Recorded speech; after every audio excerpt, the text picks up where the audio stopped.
سلامونه او نیکې هیلې په دې هیله چې ټول روغ او جوړ واوسئ. که پښتو آل نیوز چینل نوي سبسکرایب کړئ نو همدو سبسکرایب کړئ چې د نوي او تازه پیښو نه ځان خبر کړئ. پاکستان افغان محصلینو لپاره د علامه اقبال بورسونه دوهمه برخه اعلان کړل.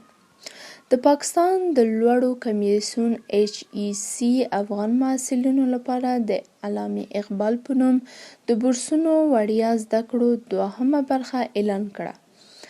افغان محصلین کولی شي چې پاکستان کې د لوړو زده کړو د چانس ترلاسه کولو لپاره په لاندې آدرس خپل غوښتنلیک وسپاري.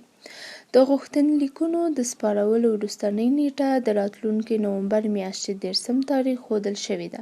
د پاکستان د لوړو زده کړو کمیسیون له لورې په خپاره شوي پیغام کې راغلي چې بورسونه لپاره د غوښتنلیک وړاندې کوونکی باید 12 ټولګي او یا هم معادل سند ولري او لږ تر لږه 75 سلنه نمرې ترلاسه کړې وي.